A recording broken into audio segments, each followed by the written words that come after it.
So people are watching and sending in questions. People are watching. Yeah, the comment section is live. Hello, everybody. Welcome to an episode of Transfigured. I'm here with Bethel and Tripp. Both of them have been on my channel multiple times. We've made commentary videos about Douglas Murray and I don't know, Peugeot and Jordan Peterson and other Little things. Corner, Paul Vanderklay, Tim Keller. Paul. Yeah. So this is sort of continuing that train of thought, and we are here to talk about mostly Gavin Ortlund. Right. I'm just kidding a little bit. We're here to talk about Megan Basham's new book, Shepherds for Sale, and the online kerfuffle that has been causing, and all the sort of ins and outs and what have yous, small picture stuff, big picture stuff. And I feel like we have been texting about this for days, and hopefully I think we still have gas in the tank. I think we've only scratched. Yeah, I hope the I didn't ruin it. No, I suddenly had a bunch of brilliant thoughts today. I was like, it's all come together. There's this, there's that. So even if we have to repeat some of the things we've already texted about, I feel like that's okay. Repeat my brilliance for everyone. Yes. All right. I don't know. Do either of you want to sort of summarize what's happened so far?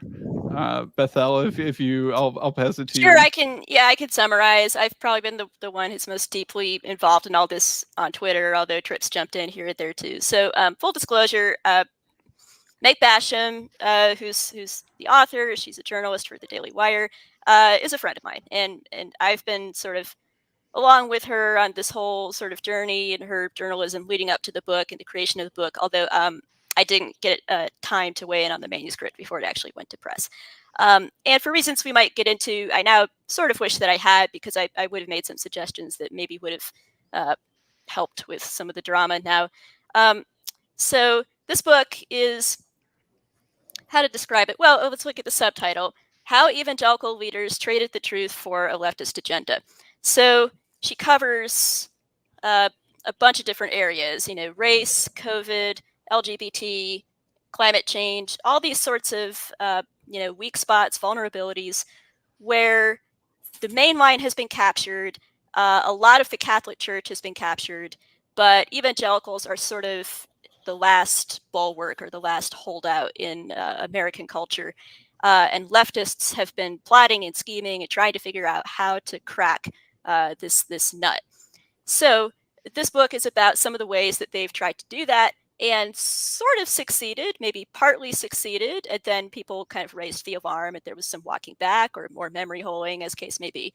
And her point is that this has happened because there have been too many people who are either corrupted themselves, or even if they're not yet themselves really corrupted, maybe they're a little influenced, too easily influenced. They want to seem nice, they don't want people to think that they're they're mean or fundamentalist or whatever.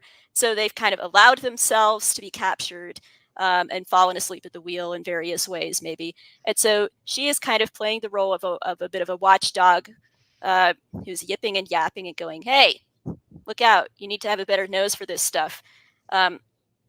And so that's kind of, in a nutshell, what this book is about, and it's blowing up. It just made the New York Times bestseller list, and it's kind of caught Big Eva flat-footed. We can sort of get into who Big Eva is and, what some of the reactions have been, but that's the short version of this book.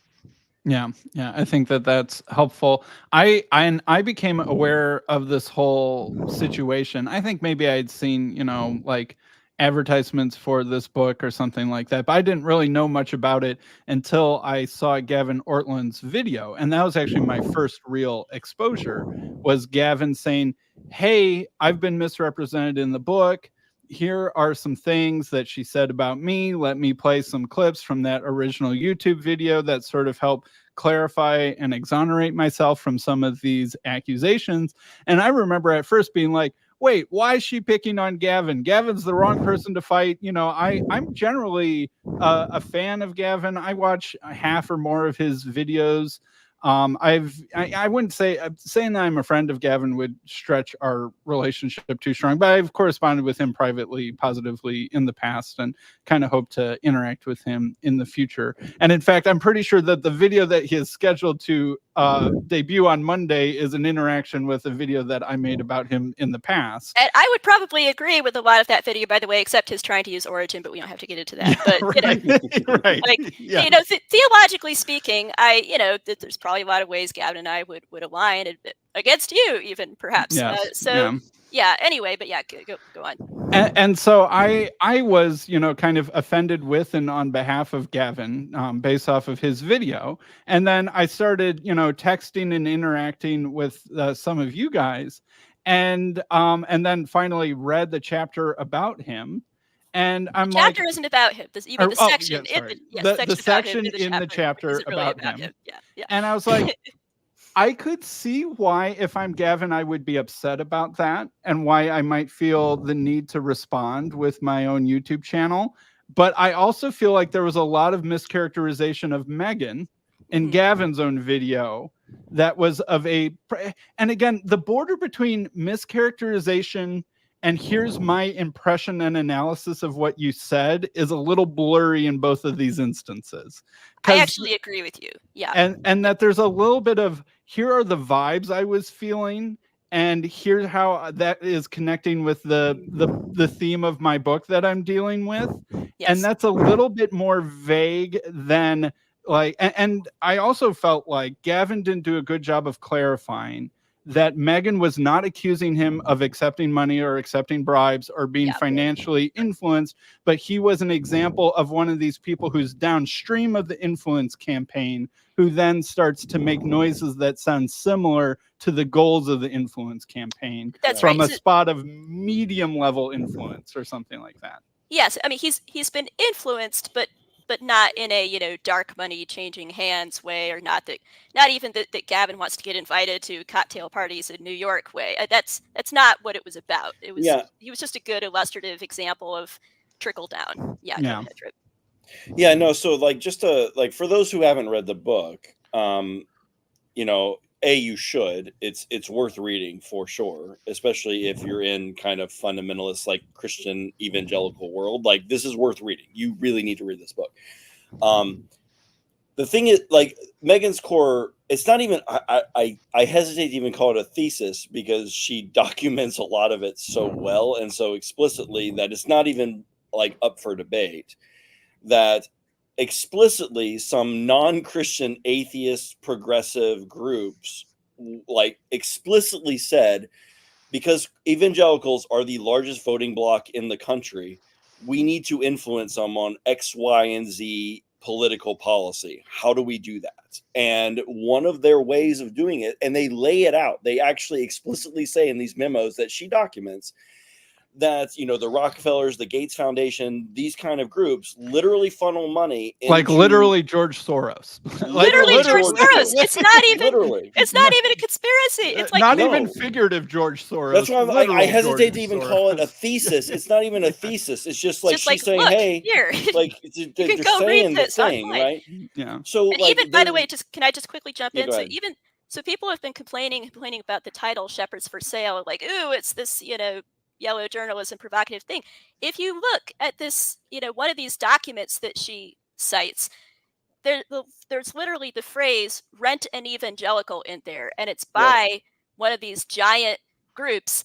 Literally, this is the I think it was by the Gates Foundation. I think that's might even have been, and it is literally the "how are we going to come up with a plot to take over the evangelical church" document. This is not QAnon. Right. This is not conspiracy. And the entire strategy was to financially influence those highly visible people at the top, so that it does trickle down to the sub influencers, and ultimately to the pastors, and ultimately to the pews in the church. That was the strategy. It's explicit. It's in the document. There's no question about that. And so just because you're mentioned in Megan's book doesn't mean she's saying you're one of those people at the top. What she's saying is, hey, this is evidence that not only are they doing this, it's kind of working. Yeah. Kinda, sorta. I mean, it's with variable success. I mean, Right. there's sometimes where she documents that things fizzle out. The people at the rank and file kind of stand up and go, "Hey, wait a minute, we don't actually agree with this," and so, you know, Right. mixed bag. And then I would say we can talk about this later, but COVID was like its own singular weird Yes. thing, even though there's some interesting intersections. But in any case, yeah, in some cases it has kind of worked, and I would say maybe the biggest example of this would be Andy Stanley at the Arcus Foundation. So Stanley, it turned out, was like completely in cahoots with. Maybe clarify who Andy Stanley is. Oh, sorry. So Andy Stanley is pastor of a mega church. He's the son of Charles Stanley, who is this beloved old-time minister, preacher, faithful conservative. And Andy is now sort of the bad son who's squandering his father's legacy and slow walking into progressivism and compromise. And Meg specifically documents how that happened with LGBT stuff, where he began, inviting people who were breaking down orthodoxy in that area. Right. And that's the other thing, is that, the whole thing with Gavin was over, like, an example over climate change, but there are a number of policies that were like, has nothing to do with climate change. It have to do with COVID, LGBT stuff, like all this kind of stuff. Like, this is like the strategy. And so she's just documenting it and saying, like, to some degree it has worked, and you can see its influences going on. And the ones that it works, I think, best on, the ones that you can most clearly see, are either the people that want to be seen as nice, right, to like Bethel's point earlier, or the people that want to be seen as smart and sophisticated. And that's the other group of like evangelicals who are very susceptible to this influence, not necessarily the money, but the influence from down below. If you want like Francis Collins and those kind of folks to think that you're like a really smart, sophisticated Christian or whatever, you need to adopt these kind of positions. And you can see the influence all the way down. And so that's her thing. And like, whenever Gavin like released his video, I had already read the book. I didn't even remember what she said about him. Like, I had to go back and like, I downloaded the Kindle version because I was like, where is this? Because it's such a small part of the book. It's a few pages. It's really not that big. And we can say that like maybe she should have phrased things a little bit differently, or she was interspersing like quotes with interpretation and that kind of stuff. And fine.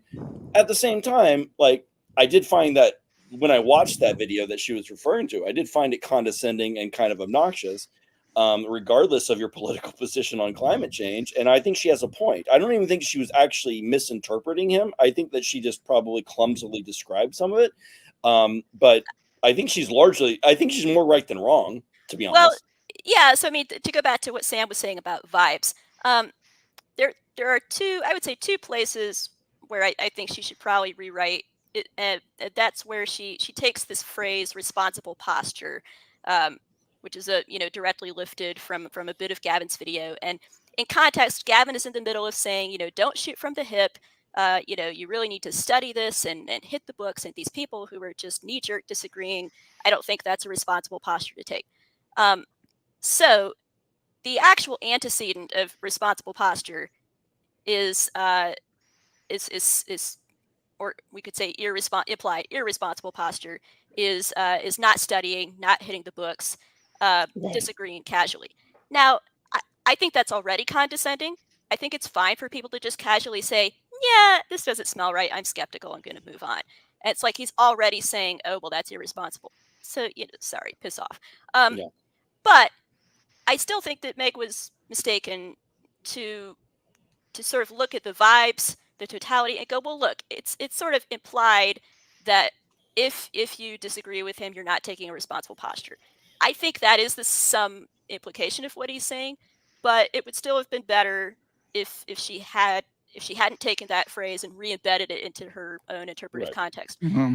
So, I think that's the sort of thing that should have been caught in editorial, and it wasn't.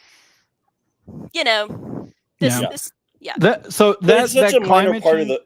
Yeah, go ahead. It is a minor part. That video about climate change is similar to some of Gavin's books or videos that are like, actually divine simplicity is really important. And I know a lot of evangelicals do not like the doctrine of divine simplicity because it turns God into some philosophical abstraction. But little did you know, it's actually the majority position throughout church history. And here's why I think that you should take divine simplicity more seriously. And I'm trying to elevate the discourse, and shouldn't we be open-minded and think about this together? So this is his brand. Yeah. And that's sort of his brand of trying to elevate the intellectual discourse or something of like that in evangelical circles. And most of the time I kind of either I agree with his point, or at least his general direction and thrust. And this was like, swap out divine simplicity with sort of the standard narrative on climate change. And it's very similar to a lot of the videos that he makes.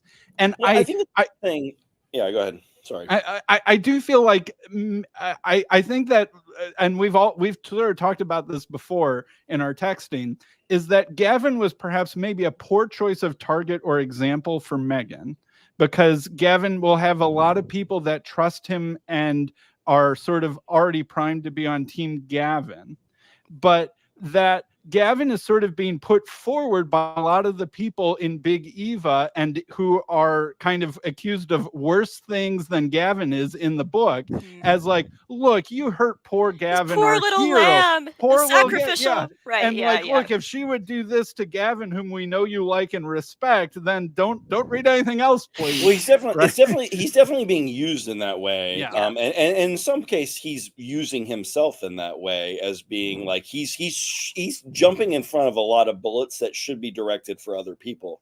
And I don't think that's not wise for him. At the same time, there's a Streisand effect going on. In some ways, This controversy is drawing more attention to Megan's book. She's on the New York Times bestseller. Like, I don't know. In some ways, maybe the controversy is better for her. Yeah, for sure. I don't think it. Yeah, I think it was fine for her to use him as an illustrative example, and it does make a nice, neat. It fits nicely into that corner of the book, that corner of the chapter.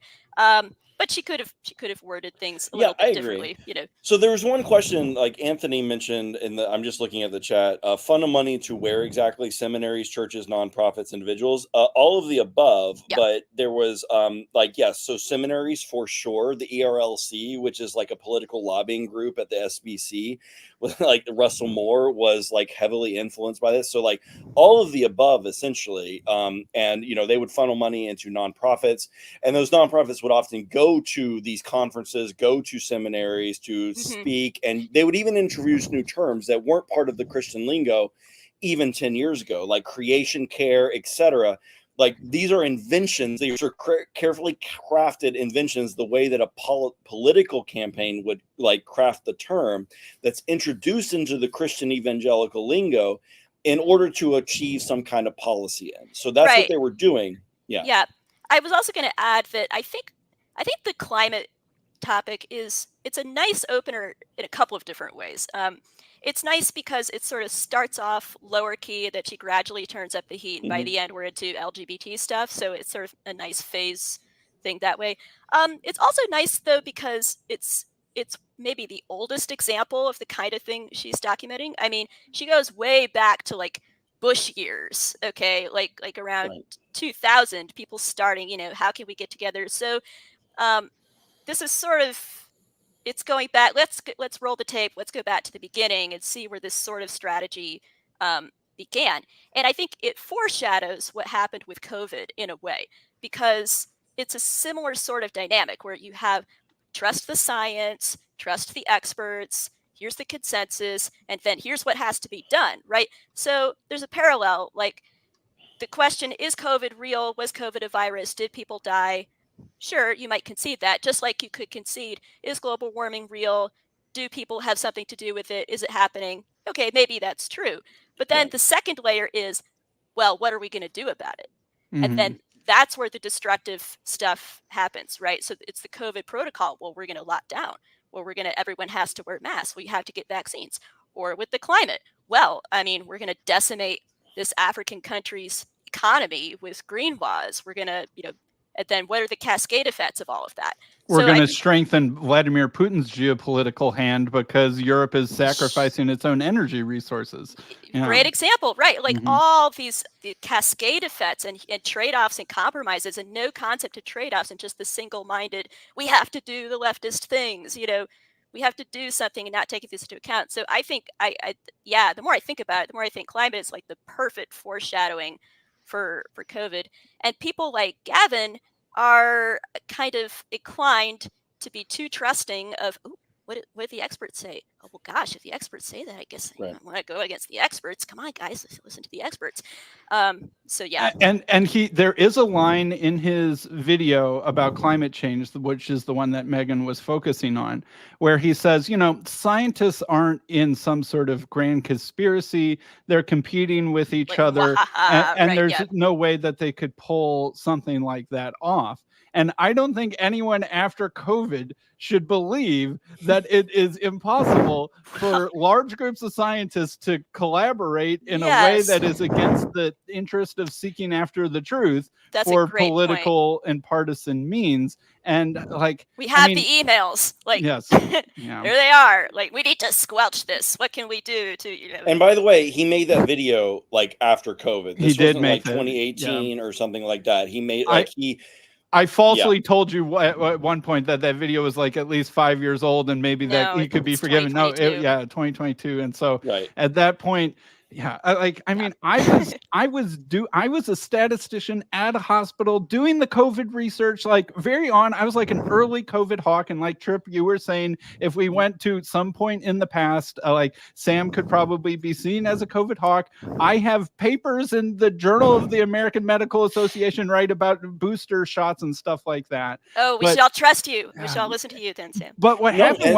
is seeing things from the inside and seeing the growing like early on, the scientists were doing the science like, well, what is this COVID? How serious is it? Do these vaccines work? Are there downsides? Are there side effects? You know, what's the trade-off here? Are they good at preventing spread? Are they good at preventing death? And all the questions were being asked. It was very open-minded, and like anything about COVID was getting published basically in any direction because it was very curious.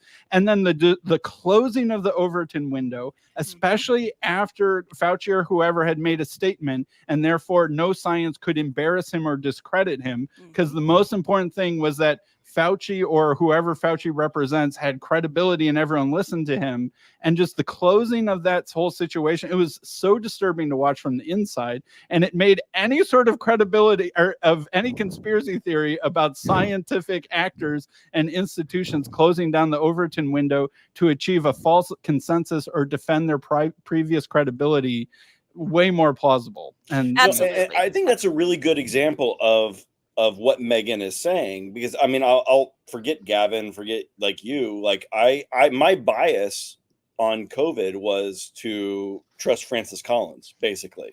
Right. And I remember even like years ago, Bethel and I like messaging back and forth about it. And she was like, she essentially told me like, no, don't trust this guy. He's not trustworthy.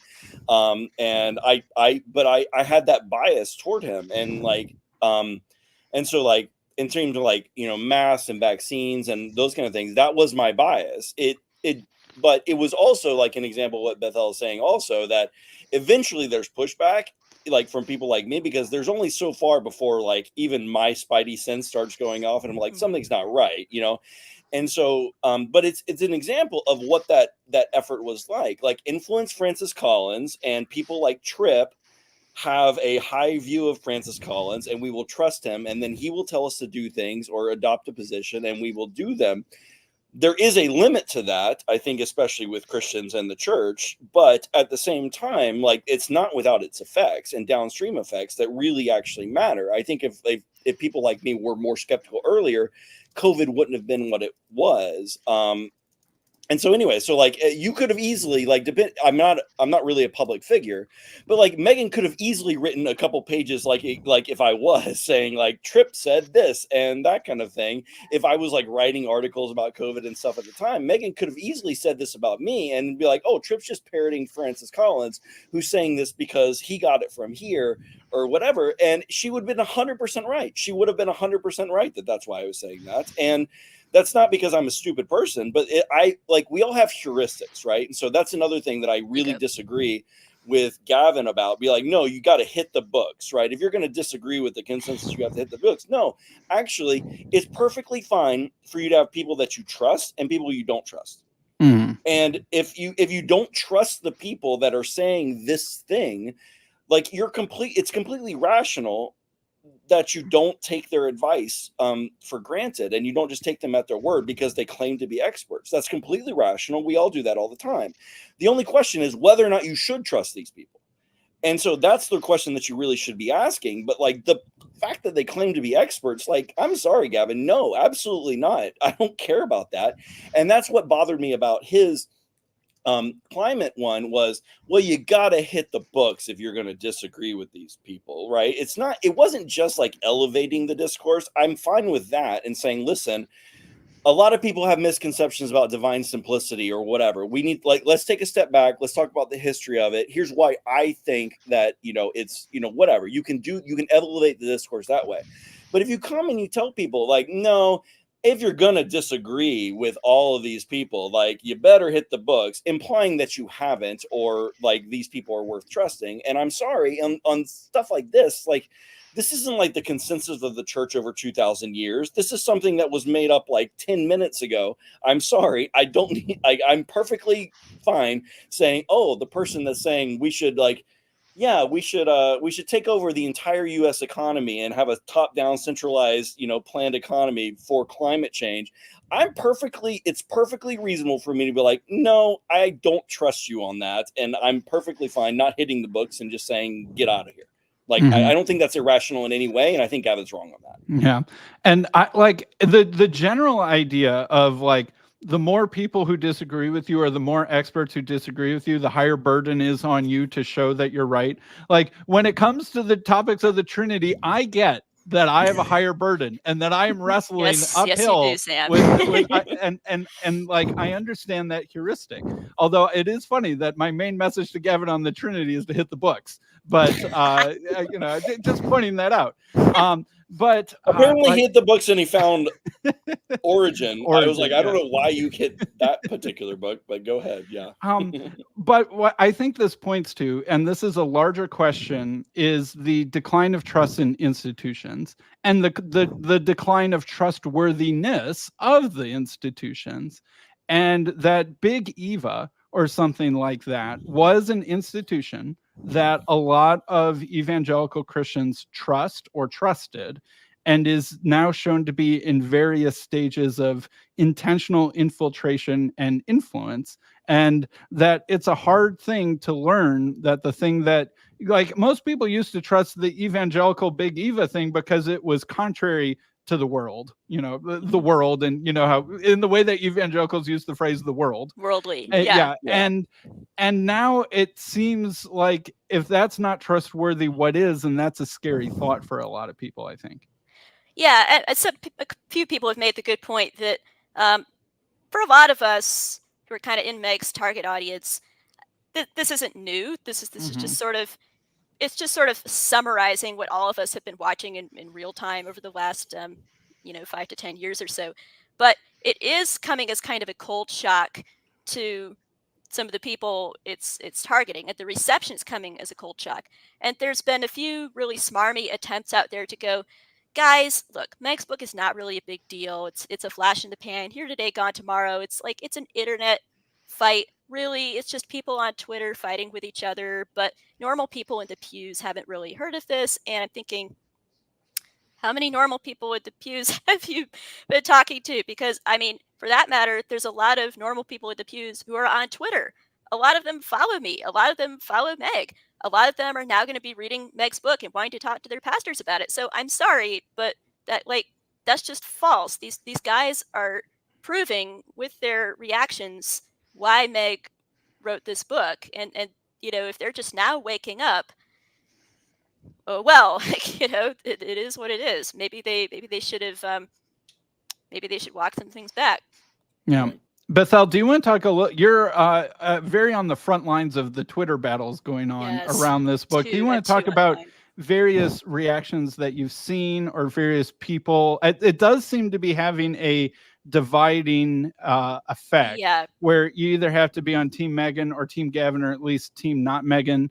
And it's interesting who's sorting where. There are some patterns, but it's also a little bit hard to predict sometimes. Yeah, I mean, Gavin is like one piece of this, but there's a whole bunch of pieces. And I mean, I could never write a book like this, because it's just, I wouldn't want to. Just the headache of touching so many different third rails, kicking so many separate hornets' nests, and like every person she goes after has his own little personality clique around him. Every topic has its sort of golden boys and favored figures, and now all of them are converging on the book and focusing on whatever their preferred hang up is. It might be the Me Too chapter, it might be the people who like Tim Keller, it could be whatever it is. They're all converging at the same time. So you see some of the usual suspects. I mean, there's a passing mention to Phil Vischer, who's she barely even mentions him, because at this point his decline is so obvious. She didn't. I mean, she could have written the whole book about Phil Vischer, and it would have been a good use of pages. Yeah. So I mean, there's one point where she says, when the VeggieTales guy is saying we need to have a more nuanced position on abortion, this is a sign something's wrong.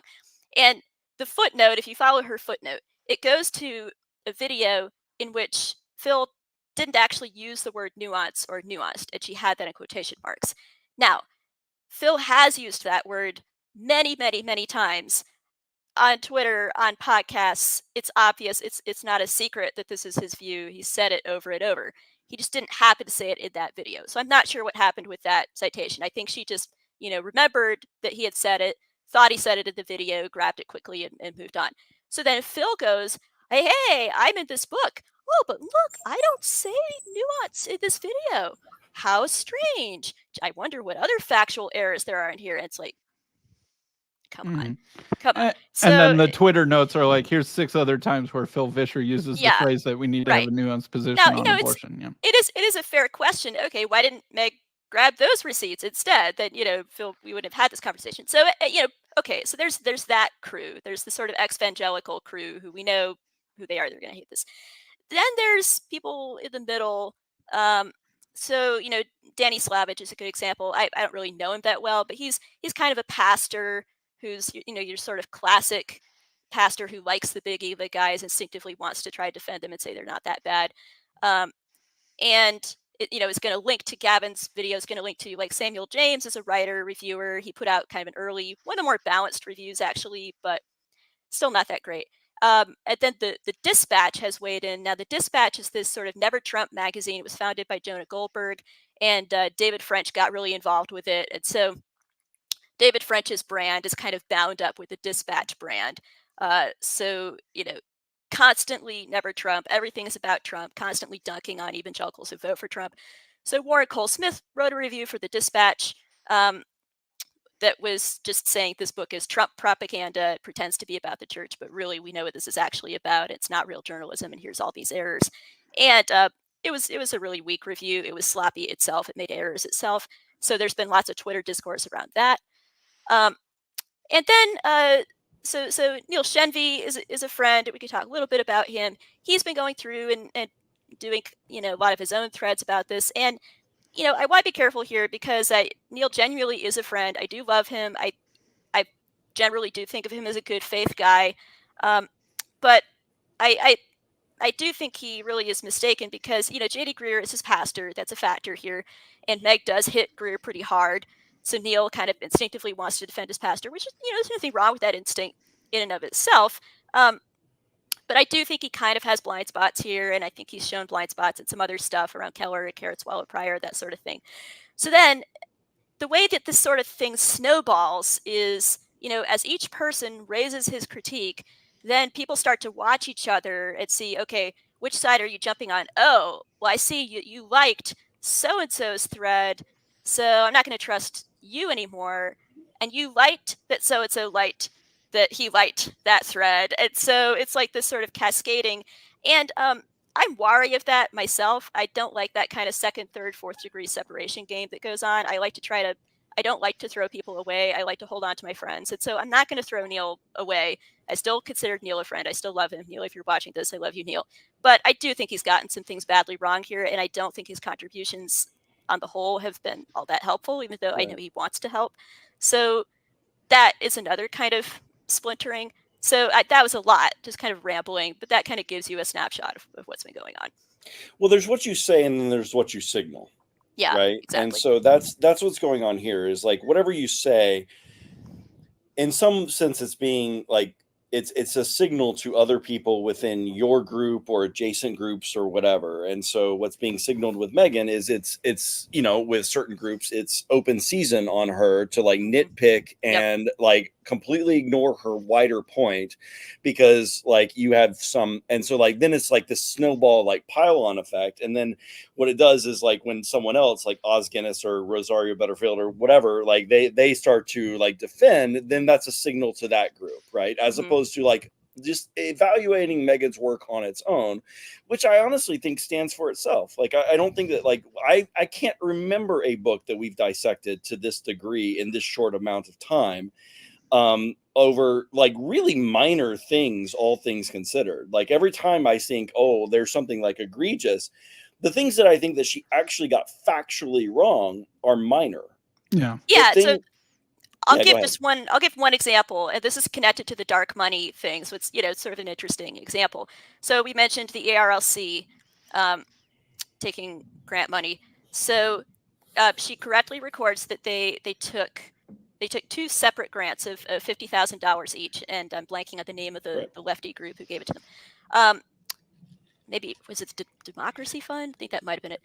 So it was for race stuff. It was, we want to eradicate white supremacy. Here, take a bunch of money and go do some, racial reconciliation, blah, blah, blah. So with the first $50K grant, they did the Martin Luther King Jr. 50th anniversary conference, which that was kind of a big discourse in the whole Reformed world, Gospel Coalition, lots of silly stuff happened there. And they also created racial reconciliation curriculum, which we can all imagine what that was like. Okay, so I think that, and then the second 50,000, it appears the ERLC put out their own report, like, okay, we'll be transparent. Here's a list of all the money. And the ERLCA is a branch of the Southern Baptist Convention. It's the ethics and religious liberty. It's a lobbying arm. It's a lobbying arm of SBC. Yeah. Right. So that the second 50K, it transpired that for whatever reason they hadn't actually used it, and so they eventually gave it back. Now, and people are like, "Wow, making much of this. See, she didn't." Well, number one, I'm not sure if it was actually publicly available for her to have known that. So I guess they're like, well, why didn't she ask a trustee? Why didn't she go find out this information? And she actually did tell me she did try to write and ask questions and nobody replied to her. So I'm sorry. I mean, it's like, you didn't know the piece of information we withheld from you, so therefore you're wrong.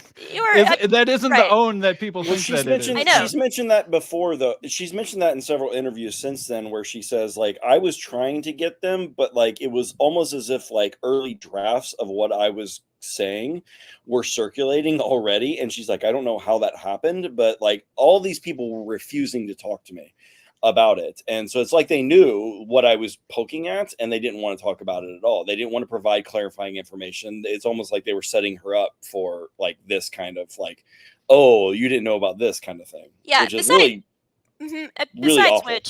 And besides, I also don't think, I mean, just because you eventually decide to give something back, for one thing, I don't, as far as I know, they didn't give it back with an accompanying announcement like, oh my gosh, what are we doing? Taking money from this, far left-wing group. Sorry, this isn't what we want to be doing anymore. You can have this back. Thank you very much. It just looks like they just didn't find a use for it or whatever. Right. And it was just sort of some mundane thing. So then I'm sorry, it's still fair game for her to say you took a total of $100,000 from this group. And then there's a different place where she said 150,000. So it's like, ooh, discrepancy, which right. It seems to be trying to get her caught on the details to ignore from the larger thesis, but no one really seems to dispute the larger thesis. Right.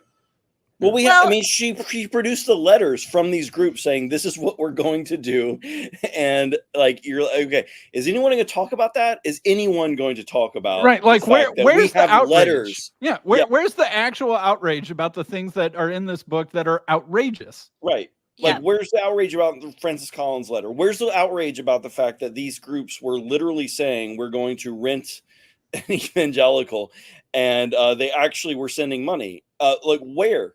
And like, I'm quite frankly pretty pissed about that. And I think that Gavin, that's another thing that irritates me about Gavin's response, is that he's throwing himself in front of bullets that are better reserved for other people. Like, he is like just a minor example in this book, and he's being used like a useful idiot. Sorry, Gavin, if you're watching, for this. And I'm sorry, that's ridiculous. Like, you weren't the point of the book.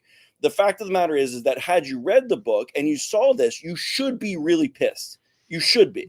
And if you're not, and it's just about you, that's ridiculous, because you can read these letters and these memos. And I don't understand why more people aren't talking about that, because every denomination, the SBC should, I mean, Megan is a member of a Southern Baptist church. That is her denomination.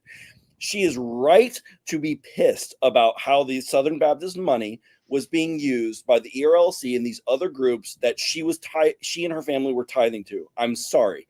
That's ridiculous for you to act like she should just be like, bow out. It's not her, whatever. No, absolutely not. She should be mad about this. Yeah. And I think it would have been fine for Gavin to put out a video and clarify the few places where I do think you could pinpoint, she said, he said this. He didn't technically say that. Sure. But it would have been good if that had come along with some self-reflection. And, my tone was pretty condescending. And I did say twice that I was really unimpressed with the minority view.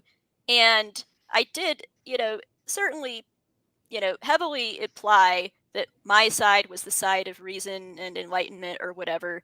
And so I could see why somebody would have listened to that video, come away pretty irritated. So, hey, that's a fair tag. And maybe I am a little too quick to swallow consensus, and look what happened with COVID. If he had said some of those things, in addition to saying, but with respect, Meg, I do think you took me out of context here. And so I wanted to kind of clarify that. Maybe we can I was caught in a dragnet I didn't belong in. But also, what if he had said something like, go get them, Megan? Right? Like, this, exactly. some of the things that you're pointing to are a big problem. And if you're even close to the truth, it's an enormous deal. And I don't want to stand in the way of that. Right. And why don't you come on my show? We can talk about this. And I'll say, hey, Meg, why'd you say I said this when I didn't? But also, I do like the book. So let's, just be a man. Okay. Talk about this. That's my thing, is that like you didn't even have to give her anything, honestly, in my mind. You could have been like, I think I was completely misrepresented, but I read the rest of the book.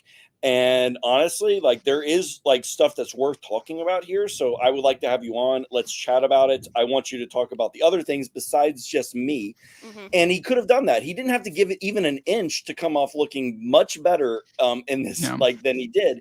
Yeah. And the fact that he didn't means I was like, you're 5 pages of this book, bro. Like, what are you doing? Mm-hmm. It's because of what you've been saying, Tripp, is that this is about more than just the book. It's about tribal signaling. Yes. Yeah. And we can get into, this is my brainwave that I was having these past couple days in texting to Sam. I think a big part of what this book is about is it's about the fundamentalist evangelical split. Yeah. Now, the word evangelical is kind of fungible. So it's a word that fudges, to use Paul Vanderklay's phrase. Sometimes evangelical can mean, super conservative, salt of the earth, person in the pews who wonders what the hell is going on. But evangelical could also mean somebody like Gavin or somebody like Tim Keller who wants to distance themselves. Like, I'm an evangelical. I'm not a fundamentalist. So I think we almost need like evangelical 1, evangelical 2, like, sort of a 2-tier system here, right? So the kind of evangelicals who Meg represents, who Meg was discipled by in her own story. I think Meg's own story is important here. So just like quick summary, she did grow up at the church, but then she backslid. She was a party girl. She was an addict. She was caught up in like hookup culture and that kind of thing. Landed in jail a few times. So she has, this bona fide prodigal daughter story. It's actually really touching that she makes it the last chapter of the book. So then she read a book by John MacArthur. She got saved in like a straightforward, Bible believing, gospel preaching church. And So big part of her message is that's the kind of church that I needed. I didn't need, therapy-driven talk to make excuses for my sin. I didn't need people telling me I was a victim. I needed people to confront me in love and tell me that I was a sinner who needed Jesus. That's it. And I didn't need political whatever. I didn't need fancy, seeker-sensitive, blah, blah, blah. I just needed the gospel, pure gospel. Mm-hmm.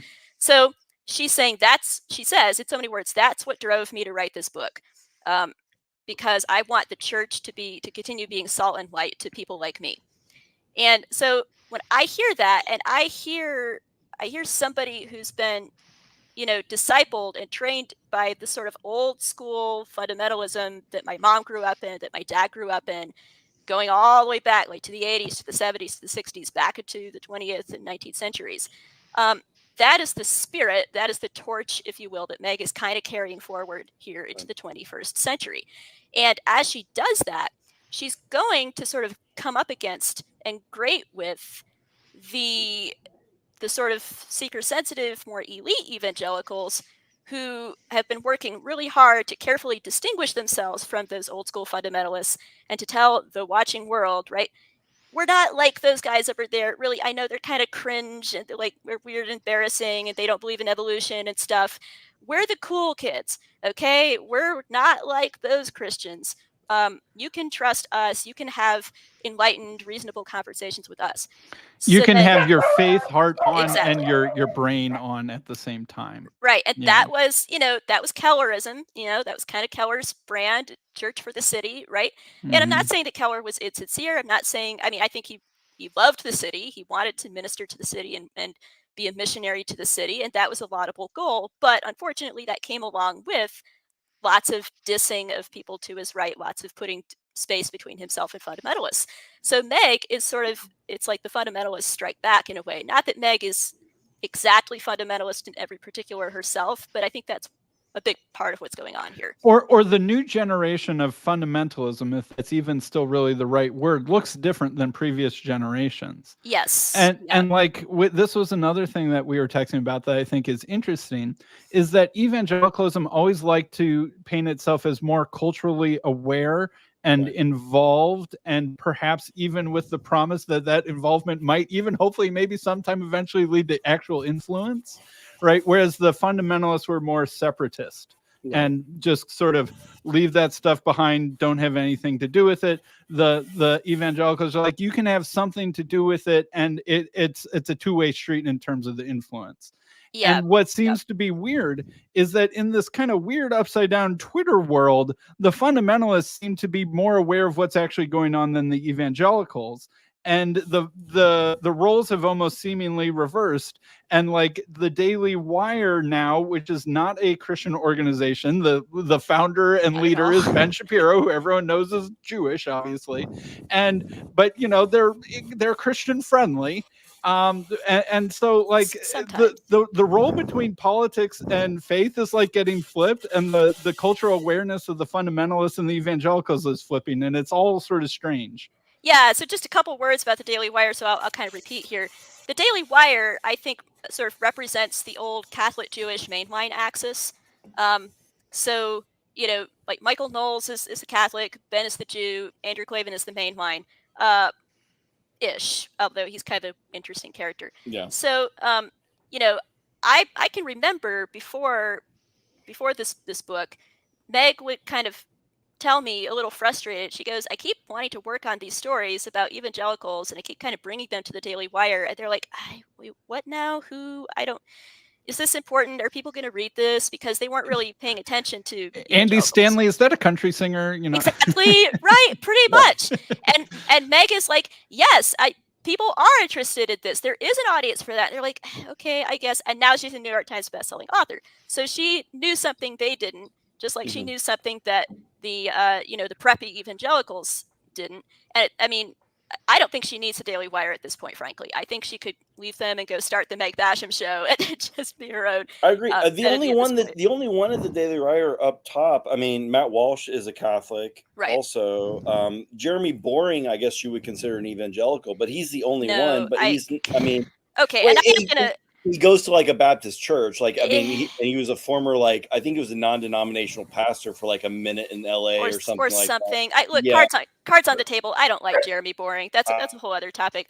Not a fan either. Yeah. Well, and you were saying, so I mean, Sam said Christian friendly. Jeremy bullied a young reporter named Ben Zeisloft because Ben was raising a question about the fact that cameraman for the TV show The Chosen had a pride flag on set, and that stepped on the toes of Jeremy Boring's corporate interests because the Daily Wire, The Chosen were in sort of this corporate partnership, and Jeremy got really ticked off at this and kind of bullied the kid on Twitter, and the kid eventually just left. So, now, but what I don't agree with, though, is the implication that Meg herself is some kind of sellout because she works for the Daily Wire, and so people in glass houses shouldn't throw stones, that kind of thing.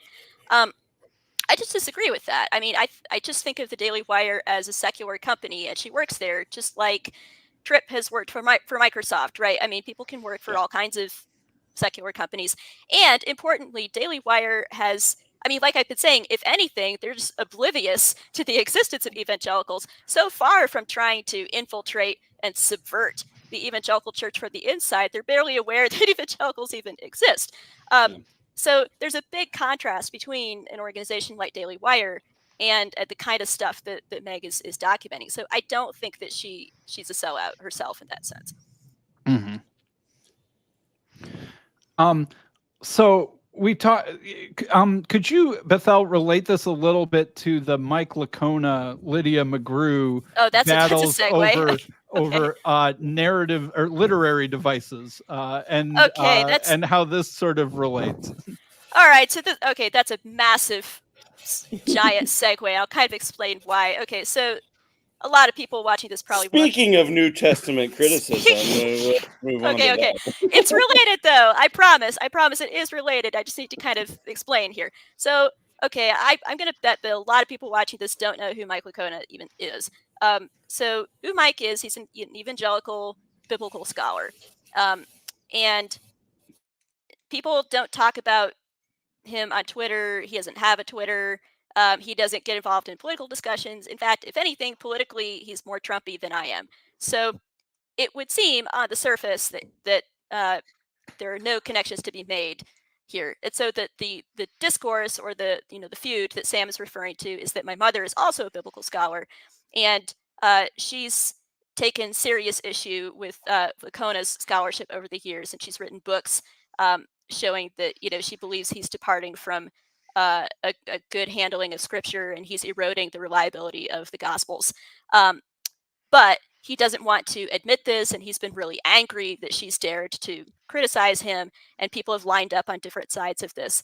But this has been a very offline, very off-Twitter kind of niche evangelical war, and it's been very, very academic. It's been very focused on biblical scholarship, biblical studies, fundamentalists, evangelicals, liberals, that whole discussion. Okay, so now why do I see some similar patterns here with Meg Basham and Big Eva? Well, you could say that Mike Licona, in his way, is the face of big apologetics, right? And Mike, in his own sphere, in his own way, cringes about fundamentalism, fundamentalist biblical scholarship, and wants to kind of distance himself from, wooden literalists, right, who read the Bible in this silly literalist, fundamentalist way. And he wants to kind of impress the guild of biblical studies. And so, the guild of biblical studies in this world is to Mike Licona as the New York Times or the Atlantic is to David French or Russell Moore, right? So that's kind of the analogous situation here. These guys in their respective professions have certain aspirational goals. They want to be sort of respected and liked in certain circles. And my mom is being, a sort of upstart scholar, the way that Meg is being an upstart journalist.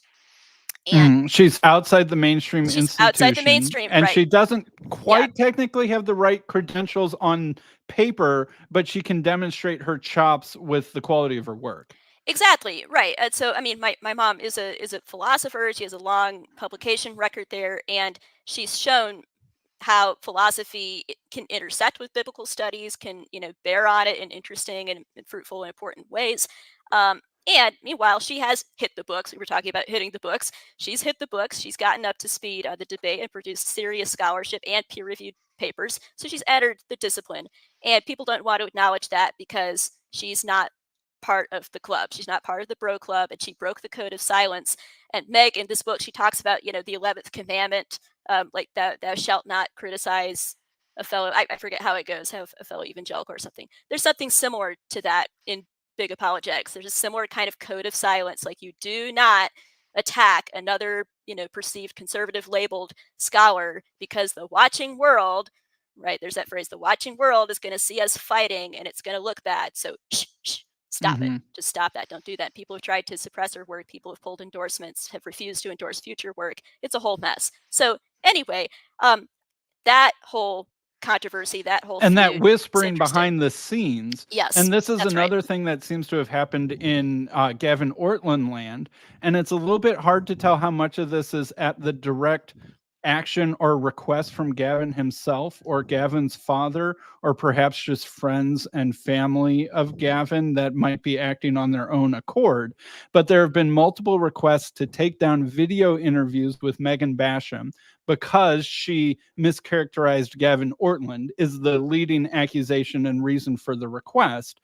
And a lot of these people are big Eva connections. Like Gavin, his father was a professor at Trinity Evangelical Divinity School up in Deerfield. I think he's sort of like, as PVK is to the CRC, the Ortlunds sort of are to big Eva. They've been pastors and seminary professors for like generations. And so Gavin is sort of following, he has a pedigree and all of the multi-generational connections that would come with it. And those multi-generational connections are sort of attacking Megan on behalf of Gavin, and including asking people like Alyssa Childers to take down her YouTube interview with Megan Basham. Didn't even mention Gavin. Right. Like it's literally just, how dare you platform Meg at all at this point. And so the apparatus of regime protection and prestige protection and the credibility of this amorphous blob, right? Like Federici, Jacob was talking about the blue blob, like the big Eva blob seems to be trying to defend itself in multiple different ways. It's a little hard to tell how coordinated or if this is just a learned behavior that multiple people are doing individually on their own initiative. Some of both. But yeah, some of both, but you can see that happening, and it's similar to what happened to your mom when she was criticizing Mike Lacona 100%. for basically saying that the Gospels are about as real as when Disney adapts a movie. Correct. Yes. He said that the Gospels, it's basically like a movie based on a true story. Now, he does have a whole elaborate theory but that's okay, because people at the time understood that, just like we understand when we go to a movie, we're not going to see. And so, it's a whole thing that has to be teased apart, and you have to kind of go after each strand of it separately, which Mom has done. And, her book, The Mirror, The Mask, by the way, a little promotion if everybody go buy that book. It's really great. She takes his whole thesis apart top to bottom. It destroys it. There's an excellent interview on Transfigured channel with Lydia McGrew, if you want. It is an excellent interview. You really did. It's so funny, Sam, because, we joke, we call you Unitarian Sam, but like Unitarian Sam gave my mom like one of the most interesting, fairest, substantive interviews about this, when people in the Big Apologetics Evangelical Guild wouldn't give her the time of day, which is sad. It's really sad. Well, I hope I didn't hurt her credibility by being who I am. But I don't think so. But it's but like you're saying, that pattern is similar, where there's this new media that has ways of circumventing Big Eva. But Big Eva is still trying to hold on to what powers and levers it thinks it has in its own sphere, and trying to use those powers and levers in the new media, like asking Alyssa Childers to take down a video. And it's not really working. And it's similar to, like, say, CNN disliking Elon Twitter because he bought Twitter, right? It's the same battles are happening at different fractal levels of the whole system. Right. No. Yeah. It's institutional. They don't have the kind of institutional clout that they would have had back in the day. Right. No, I think that's right. And, you said, we need to be, we don't want to criticize each other because we're all Christians here. We're all evangelicals here. It's a bad witness to the world or whatever. I have a more cynical view of that. I think it's just about status. I think it's about clout. I think that, if what you're doing is you're signaling that you're not a part of the group if you criticize that group. And so if you criticize these guys who think of themselves as elite and having this heritage and that kind of stuff, it's really going to sting. And so they're going to try to say, yeah, they don't belong here. They don't belong in this country club. They need to get out. And it doesn't really work very well in the social media world where, like, you know, Megan has a bigger microphone than Ortlund, even if like 50 years ago, that wouldn't have been the case at all. Right. But now she does. And you can't just like shame her into silence, which I think is great. And she's not trying to, I mean, so she was on a stream with Frank Turek and Alyssa the other night, and the Gavin gang was in the comments, you know. Frank was fired up. I loved it. Yeah. Frank was fired up. Yeah, it's interesting to sort of see Frank's role in all this. But so I saw a comment at the live stream, like, Meg is trying to crush Gavin. She's the power that be in this situation. She's got the microphone. She's trying to stomp on him and destroy his reputation. I'm like, no, that's not what's happening. And again, here, he's like such a small part of the book. We're just using him as an example of someone that's like trying to do it. But like, she's going after Russell Moore, who's a much bigger figure in the book. And just in evangelical, he's much more influential than Gavin Ortlund and his YouTube channel. Like he just is. And she's going after him. And so like, a lot of these behind the scenes moves, like against her book and that kind of thing, are being orchestrated by very powerful and influential forces, the same ones that were bought off by the Gates Foundation, Rockefellers, and everything else. And she's winning. She's just winning right now, which is awesome. I love it. Mm-hmm. Yeah, and we could also throw in so maybe the biggest thing that people are flipping out about right now is in the Me Too chapter. A lot of her work, a lot of her journalism has been the area of church too, and poor standards of evidence for sexual abuse claims. So there was a couple where the wife accused a pastor of assault, and he claimed that it wasn't assault, and her name had not been redacted in some court documents that were public. I mean, they were out there. They were in the public record. If you knew how to find them, you could go look them up. And some people will argue that it's a matter of journalistic ethics, journalistic integrity to even if you find that sort of thing, to just quietly pretend you didn't see it and not put it in a book, not put it in an article.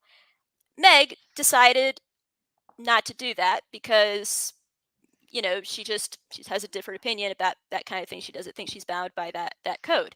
Other people see it differently. And so people are now flipping out and saying she's cruel, she's Machiavellian, she's just heinously evil because she decided to take this woman's name, which was already public, and just put it in her book and make it easier for people to access. And this woman is such a victim and she's been traumatized and Meg is re-traumatizing her. But a large part of Meg's argument is that the evidence is not at all clear that the woman was a victim. Meg believes it was more like adultery. Now, people can read it and come to their own conclusions.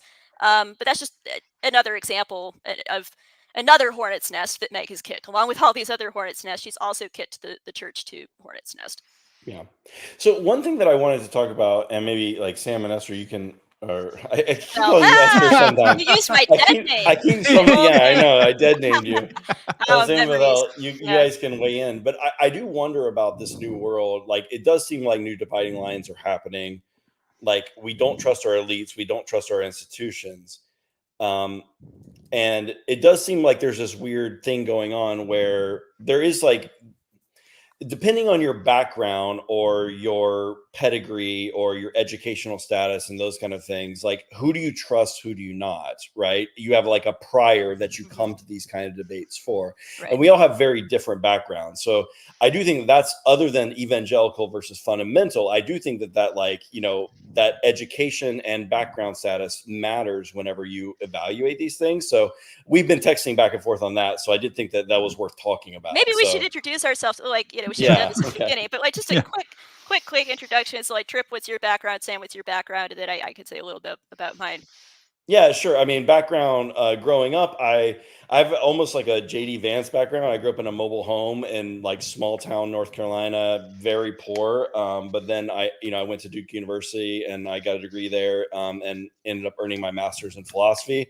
And then I ended up working on a bunch of software stuff for Microsoft and Amazon. And then I got I went to a Reformed Theological Seminary in Charlotte. So I kind of came from like very, very poor to kind of like the a more elite education status through that. So I've seen, like, I came from like being the only person in my family that got a degree. My sister ended up going and getting her PhD as well, but like we're the only ones in my family that did. And so it's kind of like a JD Vance kind of background. Yeah, but and had a stint in Mark Driscoll's church in Seattle. So I did. You've kind of had this little Forrest Gump I went to thing. I where went you've to like, I went to yeah. JD's church at Summit when I was at Duke. Right, You mean so- JD Greer, not JD Vance? Sorry, yeah, because you've let's mentioned both distinguish. of those Yeah, JDs. sorry. Yes, Yes. JD. I would smoke cigars with JD Greer on a weekly basis and like talk theology and that kind of stuff when I went to Summit Church in Raleigh. So yeah, so that's yeah, and if JD Greer, happens to watch this, I'm sure he won't watch this. But if JD Greer watches this, I'm sure Tripp would be happy to smoke a virtual cigar. I with you would. and I chat still about this still stuff. have his cell phone number. I could text him. But yeah, so like I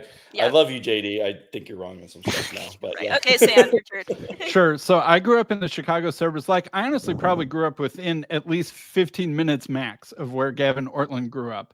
I grew up pretty close to Trinity Evangelical Divinity School. And the one thing that's interesting is like the sort of suburbs near Trinity Evangelical Divinity School are the pretty fancy. It's the fanciest part of the Chicago suburbs. And so if Gavin comes across as preppy to people, to me, he comes across as like normal because like that's like, I think he grew up and what's interesting is I've heard, like, I've mostly learned his story from when he was on PVK's channel. He went to public high school, and I assume he went to my rival neighboring public high school. And I think he's only about 3 or 4 years older than me or something like that. He's like 47. Oh, he's 47? Oh, he's yeah. much older than me then. Never mind. I'm not going to say how old I am, but I'm not 47. But anyway, so I feel like I can relate to Ortlund in a lot of those ways. But I grew up in a small, quirky, Unitarian, charismatic, hard to classify Jesus movement church. But I would also go to like big Eva like youth group. Like I went to Willow Creek youth group and went to like Wheaton College summer camp. There's another name. Yeah. Right. So I'm like half connected to Chicago centric Big Eva land. And a lot of Big Eva is in the suburbs of Chicago. Like that's where a lot of these things are. But you're not a Trinitarian. But I'm not a Trinitarian. You're bizarre. You're just a weird. So like I feel perfectly comfortable in evangelical settings, and in some sense kind of feel like I am one. But then there's like this weird level at which I know I'm not. And so I have this weird split identity kind of relationship to Big Eva and evangelicalism.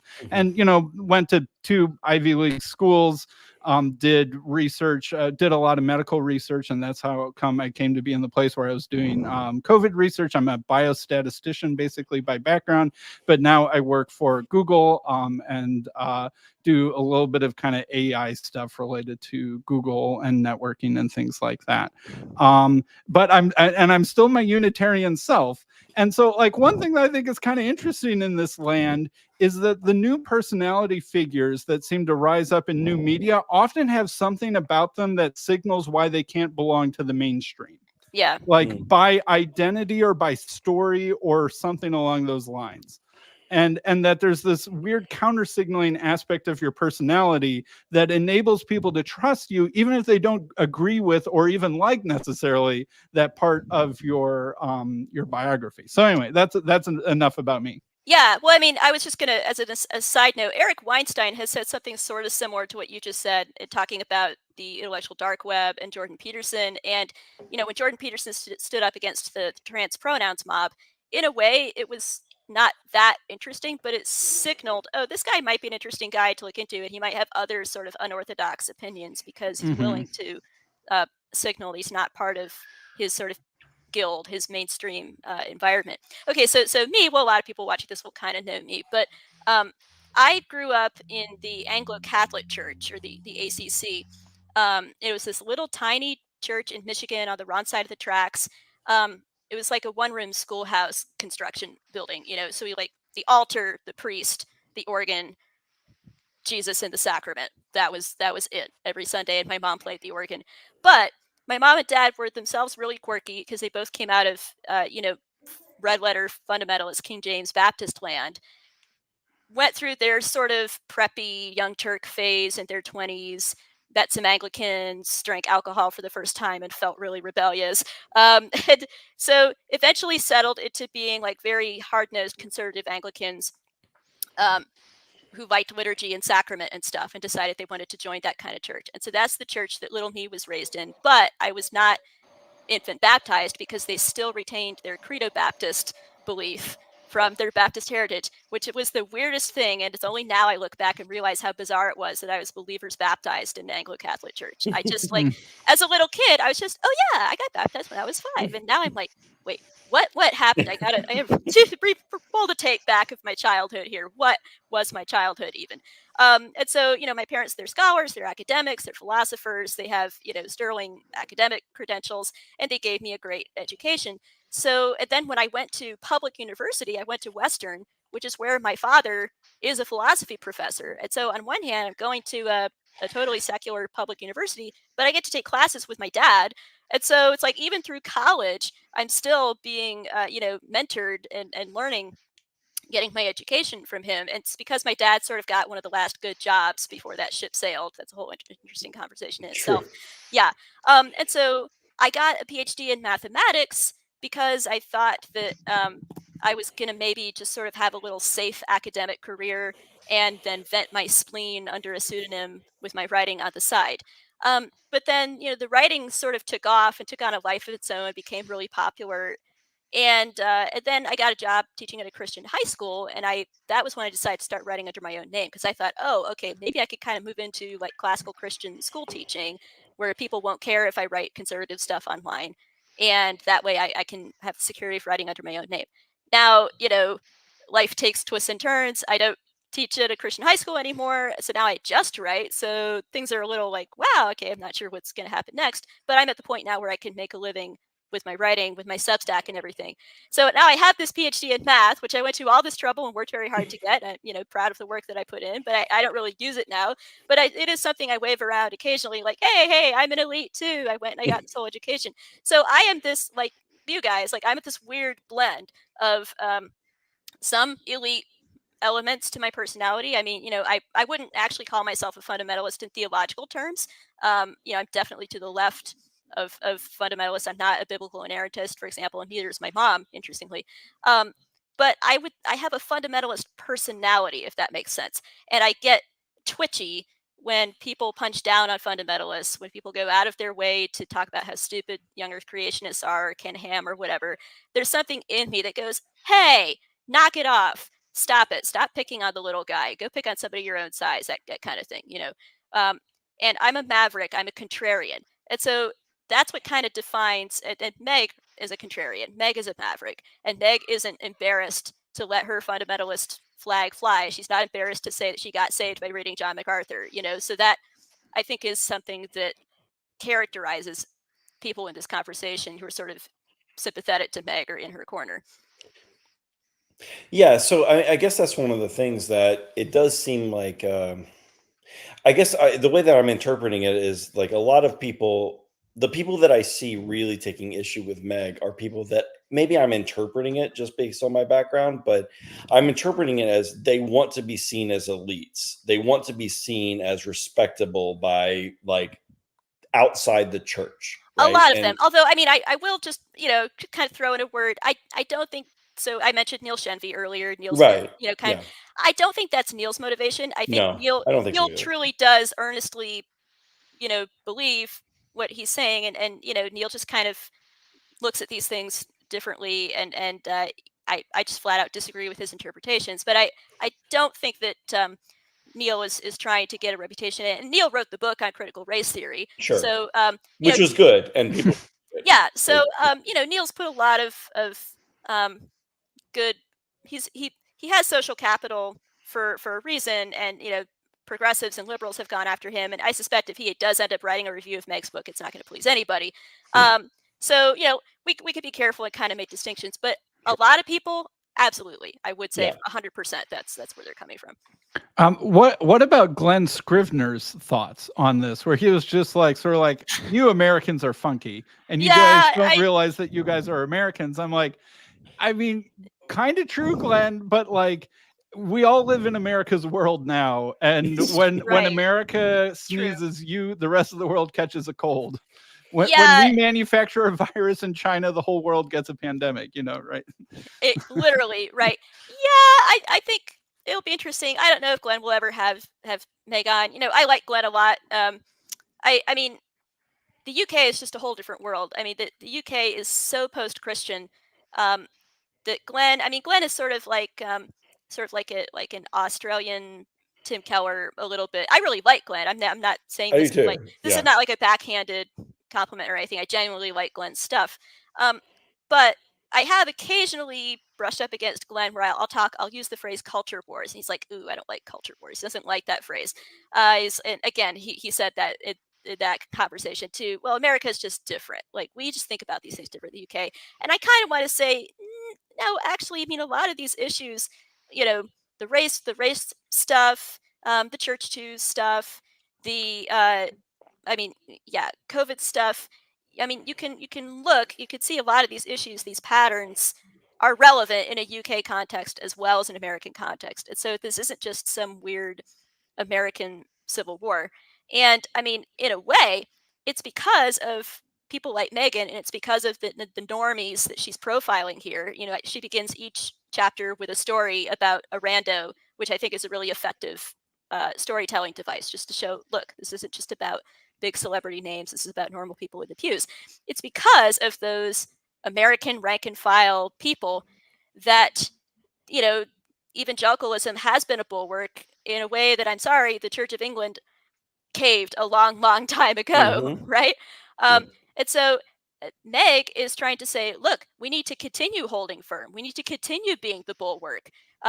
We have to continue being that tough nut that people write long reports like, gee, how are we going to crack this nut? How are we going to infiltrate and take over? And she's not trying to harm evangelicalism in the larger sense of the word. She's trying to protect it. Exactly. Yeah, exactly. And I also think people get this wrong a lot, that they're trying to say that Meg is turning it into a first order issue, whether or not you agree with her on COVID or climate or something like that. And that's really not true. What she's going after here are the people who aren't willing to leave people like us alone. And where, she or I would be willing to say, that's fine if you're a bigger fan of masking than I am. I mean, this is something like Neil and I have disagreed about, but Neil is willing to leave me alone. Like, we just sort of respectfully agree to disagree on how effective the COVID protocol was. Right. But it's because of the people who weren't willing to just agree to disagree. It's like, no, you have to get the vaccine. Like, no, you really, if you don't wear the mask, you're not pro-life. You don't really love your neighbor. What kind of a Christian are you? And she's like, whoa, back off. Hold on. No, you cannot. That is crossing a line. You're in our space now. You get out this. Like, you're the guys making this a first order issue now. It's fun.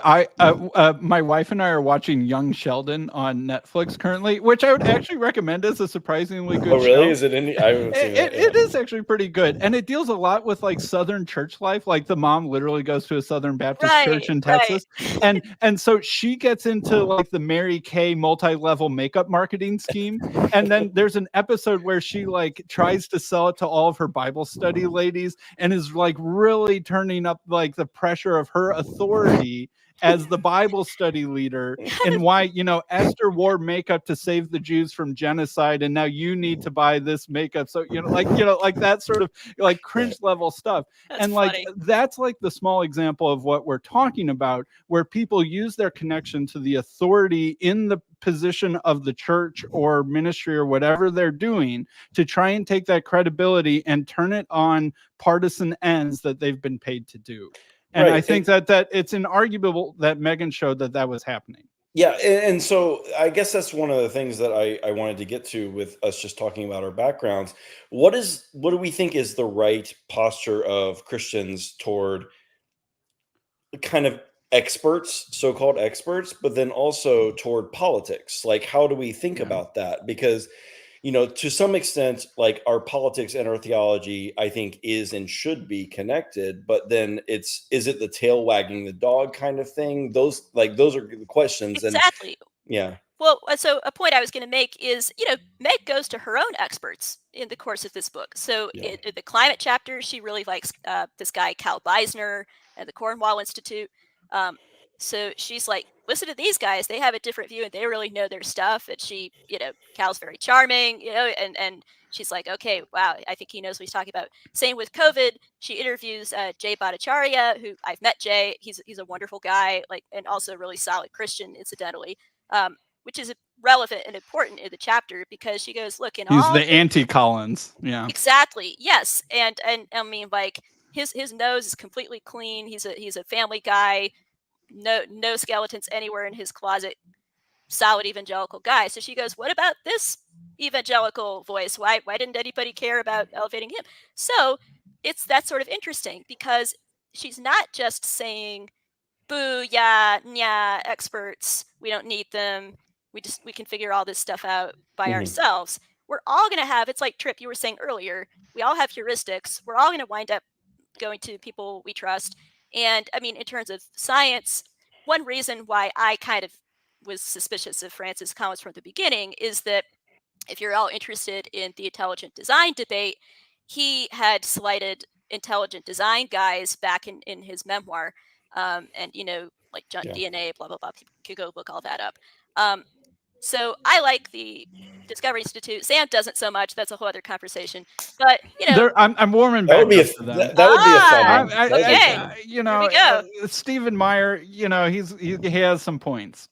Okay, see, it's the return. It's the revenge of the ID guys. And I mean, I think they're interesting players in this broader meta conversation too, because they're also mavericks. And they were kind of the canaries in the cancellation coal mine, and they were shoved out of the the halls of academia for daring to question the mainstream and that kind of thing. But I tend to like them, and I kind of tend to trust that they know what they're doing. So you kind of have to trust somebody at the end. You can't do this all by yourself. I guess what is your heuristic? I guess is another way of that's kind of what we're all sort of trying to figure out. And I mean, I don't have a hard and fast answer to that because anybody can get things wrong. But I think I'll say this, at least one useful heuristic, which, Meg is kind of harping on here, is are you open to letting the conversation happen? Are you comfortable with people hearing the other side, or are you going to get touchy and nervous and try to poison the well and say, no, don't even go listen to the other side? I get suspicious about that. That's what Francis Collins did. That's what the climate people do. They try to, just don't even go listen to those guys. Whereas if I think about a guy like Steve Myers, since he's come up, the intelligent design guys are always saying, go read evolution textbooks. Hit the books, everybody. Hit the books, everybody. Here, let's have like a whole thing where we go together. My dear friend Paul Nelson, like if any topic that I wanted to read a paper on, Paul's got a paper and he'll like, go read this in the literature. It's super interesting. Watch what this guy is doing. Complete, on the evolutionary biologist side, but it's like study the arguments, study the blade, like learn and have the conversation. So I definitely am more inclined to trust people who are open in that way than people who are not. If you're trying to shut the conversation down, then I already know I'm suspicious and I'm probably not going to trust you. So what about the relationship? So, and then I want Sam to answer that question too, because I'm curious, but like, what about the relationship between your faith and politics? How should we think about this? Because I think there's a level to which we're like, we don't want our churches to be political organizations, right? Or whatever. But at the same time, our faith and politics are not entirely separate. So like, how do you think about that? That's an interesting question. And so Miles Smith has been sort of tweeting into this a little bit. He's an Anglican.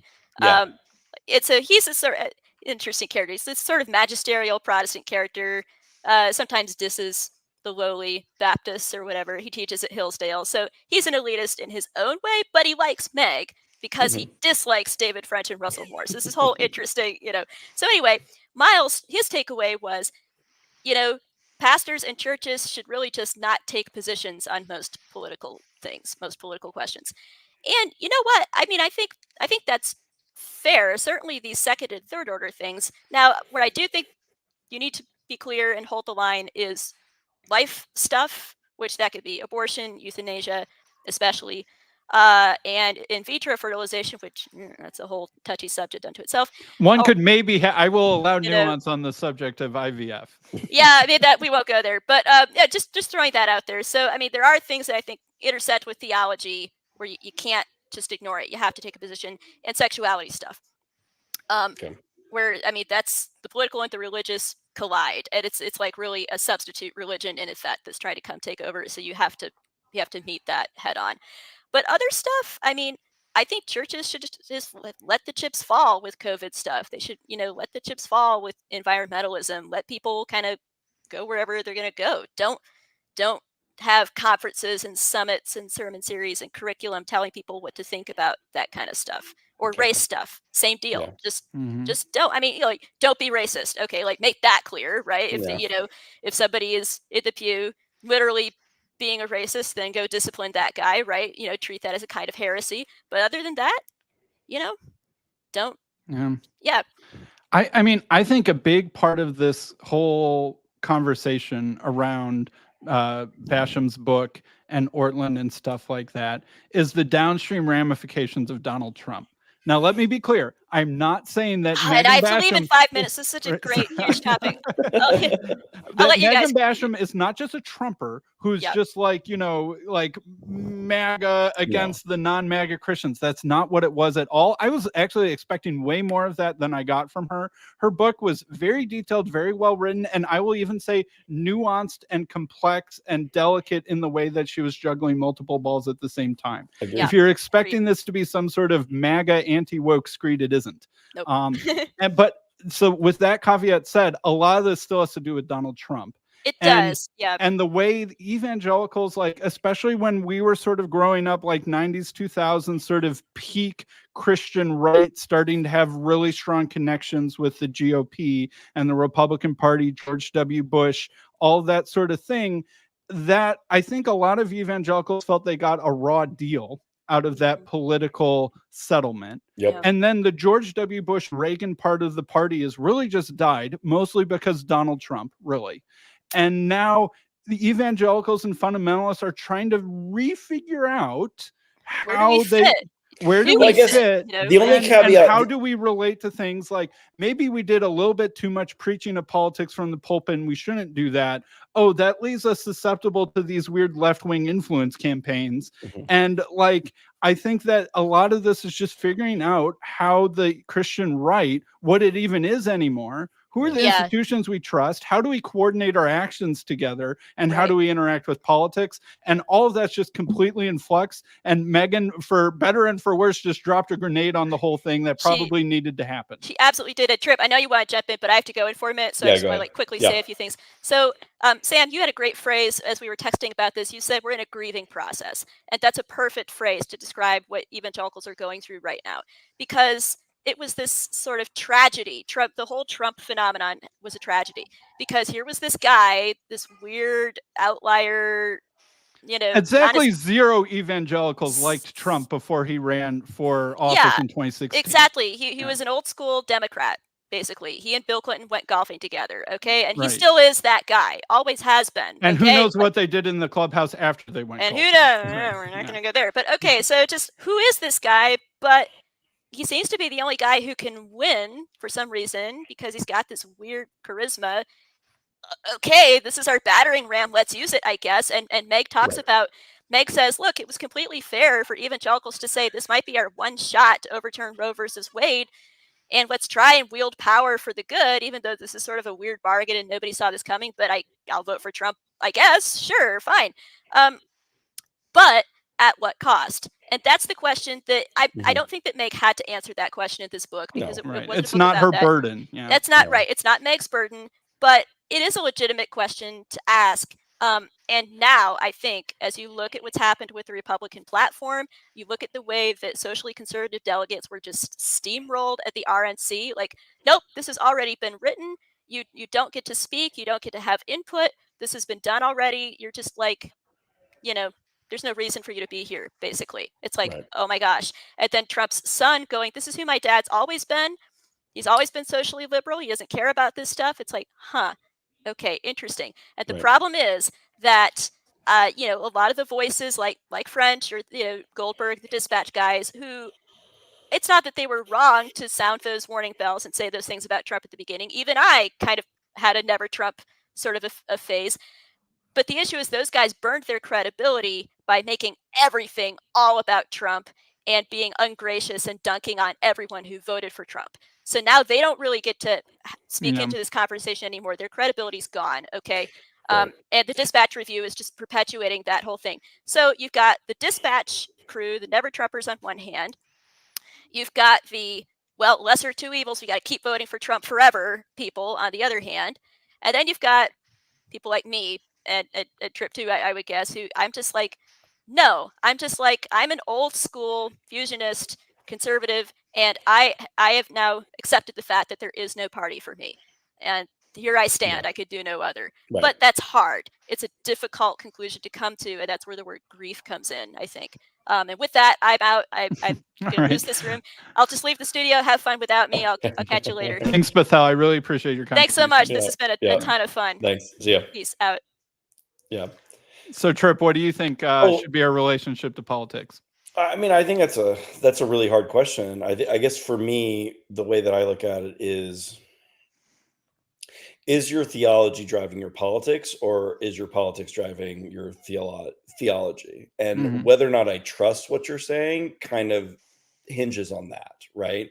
If I think this is like an actual, like, if I think this is a thing that you really genuinely believe that's deriving from a deeply held theological belief, I'm okay with you like evangelizing it in that sense. Like, I think it's fine. I think it was good what Dietrich Bonhoeffer did in Nazi Germany. I think it was good what William Wilberforce did in the English slave trade. Like, I'm fine with that. And these were political moves that these people did. I think that's fine.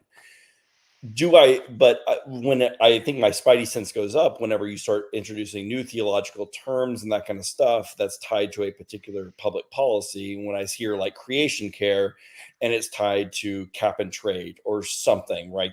Then I start thinking, okay, is it the politics driving theology, or is it the vice versa? So that's my thing, really. I don't know exactly how to describe it. It's kind of like, the I think it was Scalia on the Supreme Court, or maybe it wasn't Scalia, but it was some Supreme Court justice. Like, what is pornography? I don't know, but I know it when I see it. And so like, it's hard to, what is a painting of a naked woman versus what is pornography? I don't know, but I know when I see it. Same thing here. Like, sometimes you just see it, and that's what's going on. So that would be my thing. The only other thing that I would have to add to like that whole discussion, which was really good, you and Bethel like in on a lot of really good points. I don't actually think that Trump was the cause of this. I actually think that like the fractures, like I think the Reagan-Bush coalition had already collapsed essentially. And everyone was just looking to a new life raft to jump into. And Trump was the charismatic one that was hating the right people for evangelicals to jump into that boat. I don't think that he caused any of this. I think that he was, I think Ben Shapiro said something similar. Like the body was already dead. He was just the one that came up and said, hey, look at that dead body. Like, that's what he did to the Bush coalition. And so I don't think that I think evangelicals just kind of like said, yeah, he's right. And also he hates the right people. That's my read on it. But yeah, I've never voted for Trump. So it's, but I'm also not a never Trumper in that sense. Like, I get it. And I'm very skeptical of these elites that like David French, who they're not in a swing state or anything else like that. There's nothing causing them to not vote third party. Like, they could vote third party when it makes zero difference to them. And they're voting against Trump. And then I ask why. This goes back to my entire signaling thing. They're signaling to people, right? They're writing articles and they're just signaling to other like elites that, hey, I'm one of you. And that's my thing. That's my biggest thing, is just that. I don't like signaling to elites, and I don't like it if I feel like your politics are influencing your theology. Like, signals are the most honest when they're costly. Yeah. Right. And if you're like getting shot. Yes. Yeah. Like getting shot, like Trump did. Like that's the most, like, these are costly signals, and that's why they're the most trustworthy. And so whenever I see someone that's giving a signal that's ostensibly costly, but not really. And kind of that's what I thought about Gavin's video. Like, it was costly, but not really. He's not losing fans over the client change video. Like, really. Well, he might now. He might be now. Maybe now, but Yeah. but I don't even think it's actually about that video. I think it's probably Mhm. about his response to Megan that he Yeah. might lose fans. I don't think it's Yeah. about that video. And so that's my thing is, do I think it's honest, right? Do I think that you're actually like you're reasoning from the theology down versus the other way? And you know, if you're using if you're using our churches and our theology and that kind of stuff to advance some political end, which is why I was so pissed off reading Megan's book, that clearly you had these progressive like leftist groups like infiltrating and funding the like our churches to use our churches for their own political end. That pisses me off. And it would piss me off the other way too. Like, I don't like Falwell and that kind of stuff for these very reasons, where I just read them and I'm like, no, that you can't use the church that way. So that's my take about it. Like, it's really just kind of, it's what is primary and what is secondary. Like, if I think that you're clear on that, then I think that what you're doing is fine. Even if I disagree, if I think that it's inverted, that's when I have a problem. Yeah. I feel like this question of how the church will relate to politics is something that will take probably a lot of years to wrinkle out or iron out the wrinkles and to figure out, because people want their church to feel like it's addressing the real concerns of their real lived life. Right. And that they don't want to feel like there's all these problems that I'm dealing with in my life and all these questions that I have in my life, from how to vote to how to interact with people who I disagree with politically to how to make sense of current political event X. You know, people want the church to be able to speak to and help them with those things, naturally so. And so I think that just ignore politics and just stick to expositely preaching out of the Gospel of Mark, I'm not sure if that's like the right answer either. And I think that the church needs to figure out a new way to feel real, and that it's addressing the real concerns without feeling like it's sold out or that it's a political arm or that it is subserving its theology to politics. But I don't think it can ignore politics either. And I'm not, and like, I don't know. I feel like there's a lot of things going on. There are the MAGA churches. That's like a real thing. That is. And that's why I mentioned Falwell. That exists. So I'm not saying that doesn't exist. Like, that's Falwell's a thing.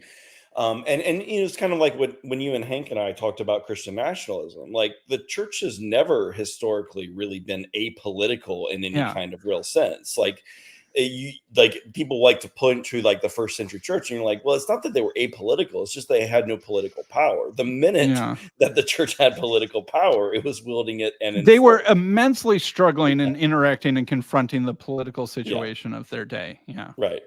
So that's where, like, I don't agree with that. I guess the other thing is, you know, you and I kind of we went back and forth on like the experts. Like, what do you do as a Christian? Like, you don't want to be, I struggle with this a little bit because on the one hand, I don't like elites dunking on like those dumb fundamentalists, right? I find that very distasteful. And in general, I think that the instincts of the fundamentalists are like, they usually end up getting proven right.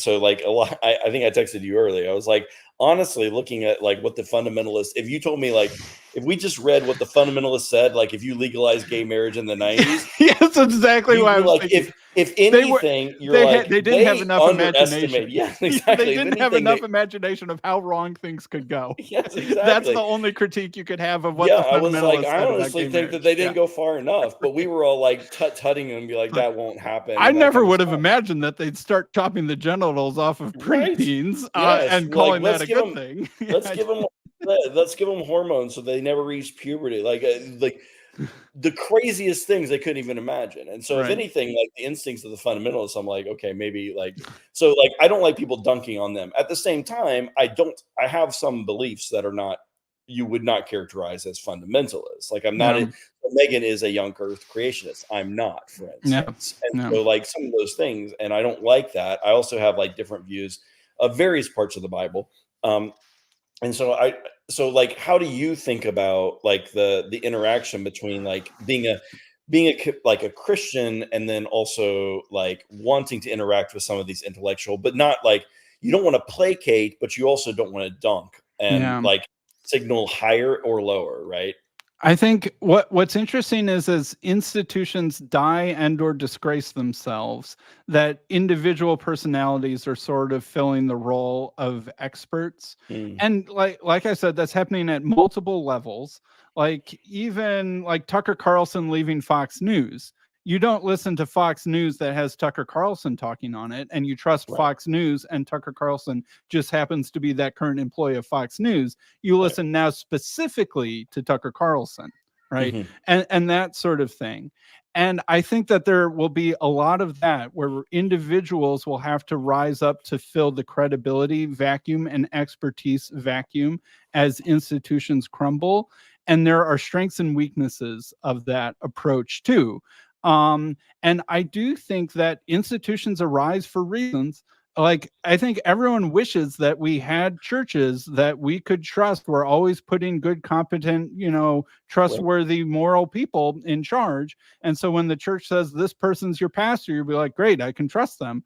And instead of the situation where I have to like pick my pastor, or I kind of go to this church mostly for the in-person stuff, but I really actually get my teaching from the podcast of my favorite theologian X, and I'm as guilty of that as anybody. But and I think that is a problem, but I suspect what will happen is that the old things will die, and then new institutions will slowly get built.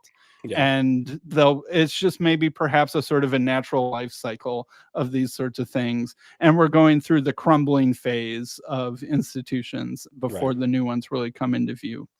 Yeah, I guess my main concern with like the new institutions is that I think they're most naturally, because of technology and social media and how interconnected. I mean, look at the conversation we're having now, right? I'm in Charleston, you're in Chicago. Like, you want a local institution, you want something that you can actually go to and those kind of things. And so you don't like, even though like the Jordan Peterson thing is like in some ways an institution that he's built, it's also not local. Right. And what happens when Jordan Peterson dies? Right. Then that whole thing basically fades after a period of time. Right. And that's the problem with it being individual, is that it can only have the lifetime of an individual. And it's virtual, right? It's individual and virtual. And so there's no like concrete thing that's going to last beyond that personality, right? Like some of his thoughts will last, but like it'll be like reading, a book from a while ago, from 100 years ago. It won't be like, there won't be an institution there the same way that there is with your local church. And so I worry about that, that we don't have like trustworthy institutions that have any kind of ability to last, or like they're very ethereal in that way. So I don't know, I worry about that, but I mean, but at the same time, you can't just like blindly stand like institutions that are corrupt. And like that's the other thing is, and so that's what Megan has pointed out, is that these institutions that have been built up, that are physical, that like have lasted decades and decades and decades, and sometimes hundreds of years, they're corrupt and highly corrupt. And what do we do with that, right? I mean, it's not, in some ways, it's not a new problem. It's not like sorry, Hank, the Roman Catholic Church hasn't been corrupt. Like that was a problem for a very long, still is a problem. And so like it's not a new problem, but at the same time, I almost feel like it's too easy to abandon the institution and to like kind of form your own virtual institution. Right. And so we don't. And Redeemed Zoomer is echoing in my head. Like if your instinct is retreatist, or like, oh man, there was something wrong with that, and so now I'm going to immediately leave, just cut myself off, dissociate. Well, then you're leaving that institution and removed from your own influence on it as well. Exactly. And maybe the real proper reaction is to lean in harder. As opposed to cut yourself off from it. Which is why I appreciate what Megan did in the book that we talked about. Because she's not trying to abandon the SBC or any of these institutions. What she's doing is calling them out and saying, like, this has to stop. We can't do this anymore. Which I think is exactly what you should do. Now, it's painful, and she's experiencing some of that pain. At the same time, I think that she's probably kind of enjoying it, because it's hitting a nerve, right? And it's the exact nerve that she was trying to hit. which is good. I think that's more of what we should do rather than less of what we should do. I don't know, but yeah, I mean, in terms of like the expertise thing, it is really hard. Like, again, it's about trusting. Like, it is a heuristic, right? Who do I trust, and who don't I trust? I'm not going to trust this person just because they're an expert. So, but do I find that they're trustworthy, and then I can. And what's it like to build trust virtually in this sort of weird kind of virtual landscape? And then the other part of it that, just my perennial confusion about, it's so weird right now when you make a lot of your affinity relationships virtually, but they kind of are just random geographically. Right. Yeah. And then so how do you translate that into a real life flesh and blood thing? Right. And I've got, the Chicago Estuary meetup group is like something like a bridge between my online life and my real life. But like in Chicagoland, which has 10 million people, we can get 10 people together once a month. So like my virtual connections are literally 1 in a million. Right. And so it's very difficult to do that sort of thing. Yep. It's very difficult, but it's weird because it's almost easy for people to think that they're substituting like something real, like it's very easy for people to like, okay, I'm gonna watch the Sunday service on my TV in the morning as opposed to actually going to the church, right? That's much easier. That's a lower bar. And to think, oh, I'm participating in the life of the church, but you're not really. And so that's another thing. And then, yeah, we're outsourcing our expertise. We're outsourcing a lot of things. We're outsourcing a lot of our authority to people we don't actually know, right? We know a persona that they're presenting online. That's all we know, which is again, why it goes back to what signal are you signaling? And is it costly? So whenever Jordan Peterson's like saying, I'm not going to use these pronouns, like that's a costly signal. It tells you something about who he is and whether or not he's trustworthy or believes what he said. Same thing with Brett Weinstein and a lot of the IDW folks. What is it? And so whenever some of these like big Eva folks are signaling something, you have to ask, is what they're signaling actually costly to them?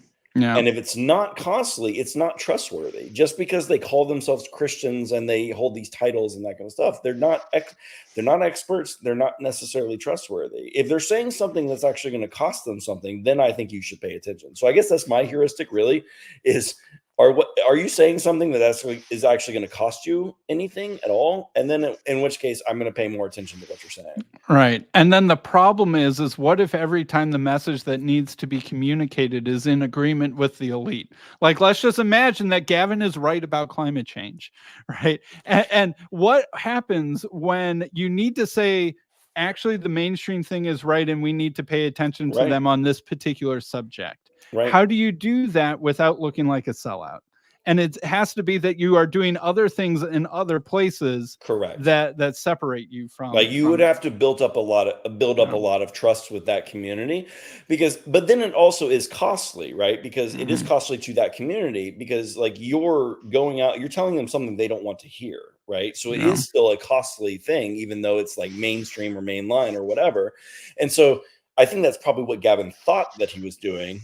He's saying something that his audience is largely not going to want to hear, maybe. But then also, like, because of, again, this elite status that the Ortlund, like, kind of like, you're like, well, it's kind of costly with these folks, but it's not costly at all with these other folks that you obviously really care about their opinions for. And so, like, it's a mixed signal with some of those folks that it's just not trustworthy, right? And so that's where it's hard. Now, if Megan Basham came out and said, no, I think we really need to go, like, no one in her audience wants to hear that, and no one who likes her, or like no one wants to hear Megan Basham talk about climate change or like you should get a vaccine or anything else like that. So like that would actually be very costly for Megan Basham if she were to do that. But Gavin operates in these in-betweens, and I'm not saying he shouldn't, but he should be aware of how people are going to perceive it whenever he takes this position or whatever,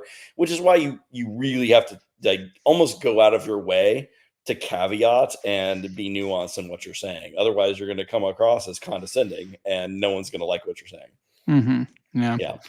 All right. Well, that might be a good place to wrap it up. All right. Well, yeah. Great talking to you. All right. Thanks, Tripp. I appreciate your time. Audience, thank you very much for listening. Practice your costly signaling to prove your trustworthiness out there, everybody. All right. Thank you, everybody. Goodbye.